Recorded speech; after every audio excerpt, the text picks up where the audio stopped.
Police custody के बीच में कुछ लोग आते हैं और मार के चले जाते हैं और पुलिस प्रशासन वहाँ कुछ नहीं कर पाती। ये पूरे उत्तर प्रदेश में इस बात का संकेत है कि पुलिस प्रशासन का पूरा डर खत्म हो चुका है पब्लिक में।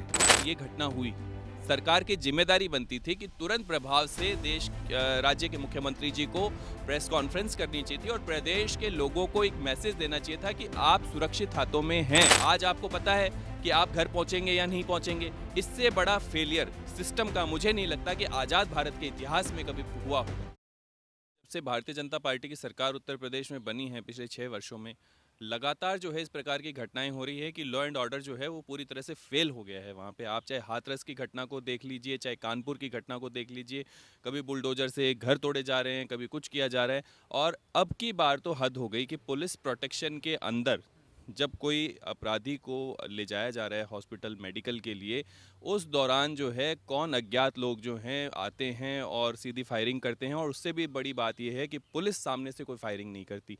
तो वो कौन लोग हैं जो इस पूरे पर्दे के पीछे इस गेम को जो है वो चला रहे हैं।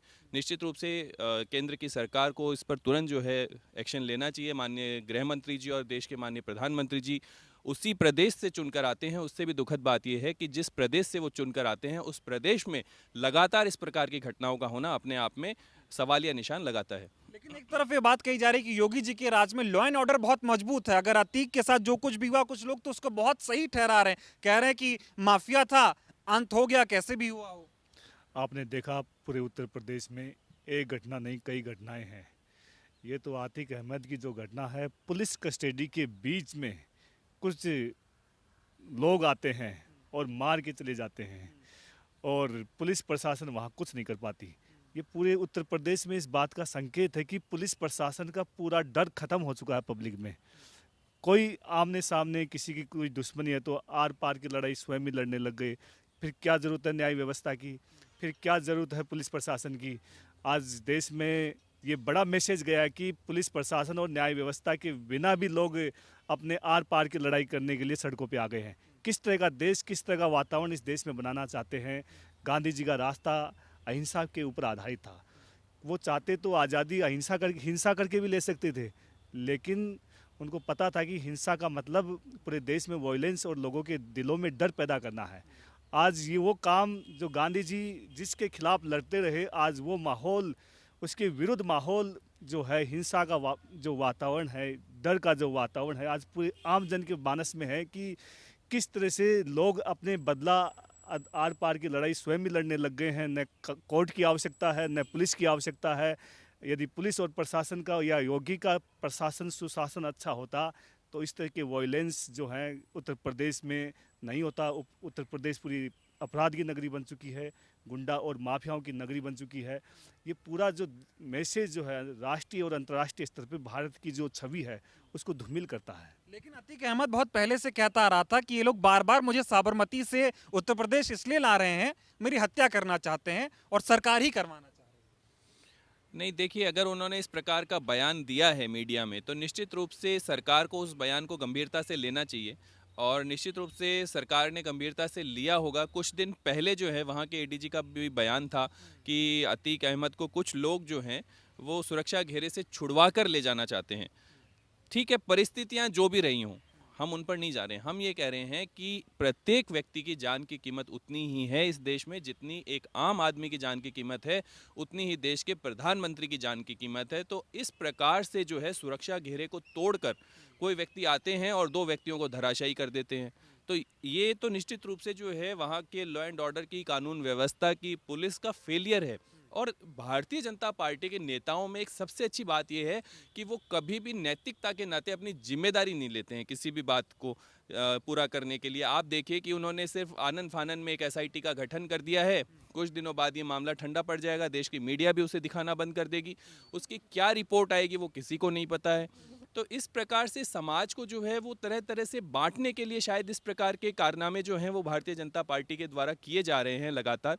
तो कांग्रेस पार्टी जो है वो कड़े शब्दों में इनकी निंदा करती है। हम आज भी उम्मीद करते हैं देश के प्रधानमंत्री जी से, सम्मानीय गृह मंत्री जी से, उत्तर प्रदेश के मुख्यमंत्री जी से कि वो आगे आएं और इस पूरे घटनाक्रम पर जो है वो सरकार का पक्ष आम जनता के सामने रखें, क्योंकि ये एक चुनी हुई सरकार है, ये लोकतंत्र है, यहाँ राजतंत्र नहीं है।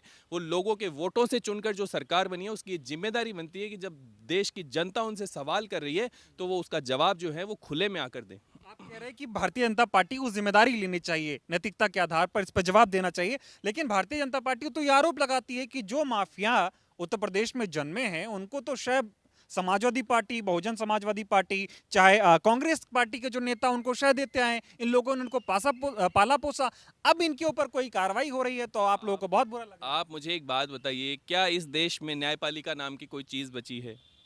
आज भी विधायिका में कोई भी हो, सरकार में कोई भी हो, लेकिन इन सब के बावजूद इस देश के प्रत्येक नागरिक का, देश के प्रत्येक व्यक्ति का अगर किसी पे विश्वास है तो वो न्यायपालिका पर है। और कांग्रेस पार्टी ने हमेशा न्यायपालिका के प्रत्येक फैसले का जो है वो सम्मान किया है और हमें पूरी उम्मीद है इस बार भी कि चाहे केंद्र सरकार और राज्य सरकार इस मुद्दे को किसी भी प्रकार से डील करे, लेकिन मुझे पूरी उम्मीद है कि देश की न्यायपालिका अपना इंटरफेरेंस करेगी और निश्चित रूप से जो भी अधिकारी दोषी हैं, आप देखिए उन्होंने एक आनन फानन में 17 अधिकारियों को जो है वो सस्पेंड कर दिया है, लेकिन क्या सिर्फ इतना काफ़ी है? किसी की जान की कीमत आप 17 अधिकारियों को सस्पेंड करके भुगतान करना चाहते हैं? ये तो जायज़ नहीं है ना। जायज़ क्या है? जो न्यायपालिका डिसाइड करेगी उन्हें नैतिकता के नाते जिम्मेदारी लेनी चाहिए। सबसे पहली बात है, मैं ये कहना चाह रहा हूँ कि घटना कोई भी हो, सरकार की जिम्मेदारी लेने की उनकी ताकत होनी चाहिए, सच बोलने की ताकत होनी चाहिए कि ये हमारा फेलियर था। आप वकील भी हैं, थोड़ा इस पहलू से भी इस मामले को थोड़ा समझाइए कि पुलिस रिमांड में था जो है अतीक, कोर्ट की तरफ से सुप्रीम कोर्ट ने भी ये एक आदेश दिए थे कि उसकी सुरक्षा की प्रॉपर जिम्मेदारी उत्तर प्रदेश पुलिस की बनती है। बहुत बड़ा फेलियर हो गया, किस तरह से जवाबदेही पुलिस की भी बनेगी इसमें? मैं पहले ही कह चुका हूं आपको कि इस देश के प्रत्येक व्यक्ति की जान की कीमत उतनी है जितने इस देश के प्रधानमंत्री की जान की कीमत है। तो आप इस तरह से ना लें कि कोर्ट के ऑर्डर हुए हैं इसलिए उनको सुरक्षा मिलनी चाहिए। आपकी और मेरी जान की कीमत भी उतनी ही है। ये ज़रूरी नहीं है कि कोर्ट जब ऑर्डर देगा तब हमें सुरक्षा मिलेगी। सरकार की मॉरल ड्यूटी बनती है कि देश के प्रत्येक नागरिक को पूर्ण सुरक्षा प्रदान की जाए, चाहे वो किसी भी लेवल पे क्यों ना करनी पड़े। तो आप देखिए कि जहाँ भी सिक्योरिटी में फेलियर हुआ है वो स्टेट गवर्नमेंट की तरफ से हुआ है, सेंट्रल गवर्नमेंट और स्टेट गवर्नमेंट के कोऑर्डिनेशंस की वजह से फेलियर हुआ है। लेकिन निश्चित रूप से फेलियर होने के बावजूद मुझे उम्मीद थी कि देश के प्रधानमंत्री जी जिस प्रदेश से खुद चुनकर आते हैं, उनके लोकसभा क्षेत्र वहाँ उस प्रदेश में है, उनके इस प्रदेश में इस प्रकार की कोई अप्रिय घटना अगर घटती है तो वहाँ के मुख्यमंत्री जी को नैतिकता के नाते जिम्मेदारी लेनी चाहिए थी कि हाँ, सरकार का फेलियर है और जो भी दोषी हैं उनके खिलाफ हम सख्त से सख्त कार्रवाई करेंगे। जांच के आदेश दे दिए ना उन्होंने कि 2 महीने में रिपोर्ट ला के दीजिए। आप भी यही हैं और मैं भी यही हूँ। 2 महीने के बाद देख लेंगे क्या रिपोर्ट आती है, क्या कार्रवाई होती है। आज आप मुझे एक बात बताइए कि हाथरस की जो घटना हुई उस पर क्या सरकार ने कोई बयान दिया? कानपुर की जो घटना हुई उस पर सरकार ने कोई बयान दिया? देश के गृह राज्य मंत्री का बेटा जो है वो किसानों पर गाड़ी चला देता है, क्या उस पर सरकार ने कोई बयान दिया? क्या राज्य के मुख्यमंत्री ने कोई बयान दिया? आप कैसे उम्मीद कर सकते हैं इन लोगों से कि ये एसआईटी का गठन होने के बाद में 2 महीने में जो रिपोर्ट आएगी उसको सार्वजनिक करेंगे? ये बिल्कुल नहीं करने वाले। ये अपनी फेलियर को कभी स्वीकार करने वाले नहीं है। भारतीय जनता पार्टी के नेताओं की कथनी और करनी में हमेशा से बहुत बड़ा अंतर रहा है। एक और आरोप लग रहा है कि अतीक अहमद मुस्लिम था, इसलिए लगातार योगी जी उसको टारगेट कर रहे थे, सदन में भी कह रहे थे मिट्टी में मिला दूंगा, ऐसे माफियाओं को मैं छोड़ने वाला नहीं हूं। एक और दूसरी तरफ आरोप लग रहा है कि जो ठाकुर माफिया हैं उत्तर प्रदेश में उनको अब मौजूदा सरकार शह दे रही है, उन पर कोई कार्रवाई नहीं हो रही। एक लिस्ट आई थी करीब 17 नेताओं की जिन पे कई मुकदमे, उन पर कोई कार्रवाई नहीं हो रही। आप देखिए, मैं आपके माध्यम से एक बात कहना चाहता हूं कि अपराधी की कोई ना कोई जाति होती है ना कोई धर्म होता है।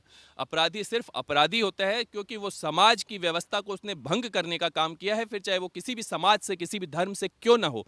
मैं देश के प्रधानमंत्री जी और योगी आदित्यनाथ जी से अपील करना चाहता हूं, उनसे निवेदन करना चाहता हूं कि अगर वो इस प्रकार की कार्रवाई कर रहे हैं तो उन्हें तत्काल प्रभाव से ऐसी कार्रवाई नहीं करनी चाहिए। हमारा समाज वसुदेव कुटुंबकम, पूरा विश्व हमारा है।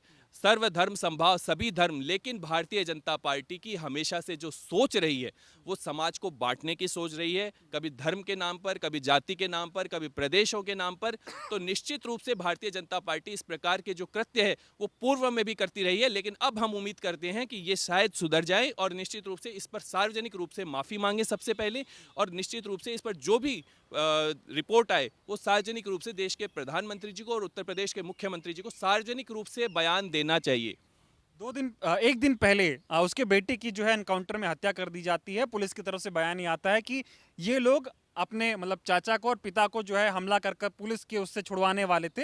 इसके बावजूद जिस तरह से पुलिस की लापरवाही जो नजर आई और मीडिया के कैमरों के सामने, और इतिहास में मैंने तो पहली बार इस तरह का शूट आउट देखा है कि कैमरे के सामने हो गया। सरकार तो जिम्मेदार है, लेकिन जो लोग समाज में एक हिंदू मुस्लिम अभी करने में लग गए हैं। कुछ लोग कह रहे हैं कि नहीं, 3 लड़के आए, उनमें से एक ब्राह्मण है, 2 अदर है, हिंदू हैं, एक धर्म विशेष का नारा लगाया गया। इस पे भी कई तरह की सियासत हो रही। लोग कह रहे हैं जो हमलावर थे वो भी किसी से जुड़े हुए हैं, किसी नेता से जुड़े हुए हैं। आप एक चीज देखिए कि जब ये घटना हुई, सरकार की जिम्मेदारी बनती थी कि तुरंत प्रभाव से राज्य के मुख्यमंत्री जी को प्रेस कॉन्फ्रेंस करनी चाहिए थी और प्रदेश के लोगों को एक मैसेज देना चाहिए था कि आप सुरक्षित हाथों में हैं।